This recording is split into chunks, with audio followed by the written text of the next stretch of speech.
नमस्कार मित्रांनो, स्टार प्रवाहावरील लग्नानंतर होईलच प्रेम ही मालिका सध्या खूपच रंजकदार वळणावरती आहे.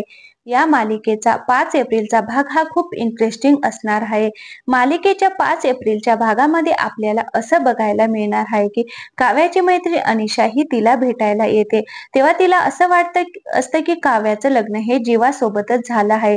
पण तिथे येऊन काव्याकडून तिला समजतं की जीवासोबत नाही तर त्याचा मोठा भाऊ पार्थ सोबत तिचं लग्न झालंय.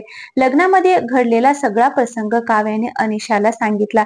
यामुळे अनिशाला सुद्धा खूपच वाईट वाटलं. यानंतर अनिशा ही काव्याला म्हणताना दिसणार आहे की जे खरं आहे ते सगळ्या जगाला सांगून टाक की तुझं जीवावरतीच प्रेम आहे आणि तुला हे जबरदस्तीचं लग्न निभवायचं नाही.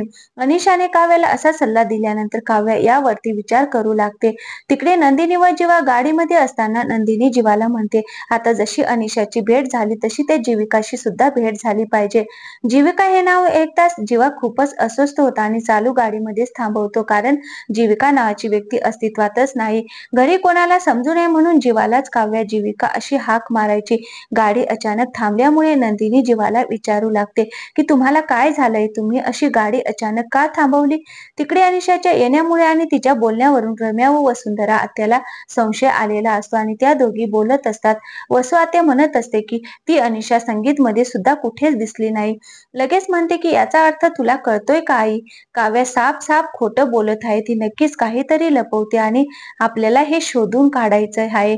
काव्या अशी कोणती गोष्टी लपवत आहे. तिकडे आता काव्य आणि मानिनी काकू बसलेली असतात. तेव्हा मानिनी काकू काव्याला म्हणतात की तुला जे काही वाटत असेल ना ते मला सांगत जा, तुझं मन हलकं करत जा. तेव्हा काव्या त्यांना अस्वस्थ मनाने म्हणते, मी सांगू का तुम्हाला माझा प्रॉब्लेम. तेव्हा मानिनी काकू यावरती म्हणतात की हो सांग ना, तुला जे वाटत आहे ते सगळं मला सांग, मोकळी हो. तेव्हा काव्या मानिनी काकूला सांगू लागते. फक्त माझा हा शब्द बोलून काव्य मध्येच थांबते. तिला माझ्या जीवावरती प्रेम आहे असं मानिनी काकूंना सांगायचं असतं, पण ती मध्येच थांबते. मालिकेत आता रम्या व वसु आत्याला काव्यावरती संशय आलेला आहे आणि त्या गोष्टीचा तपास नक्कीच करणार हे आपल्याला सुद्धा माहिती आहे.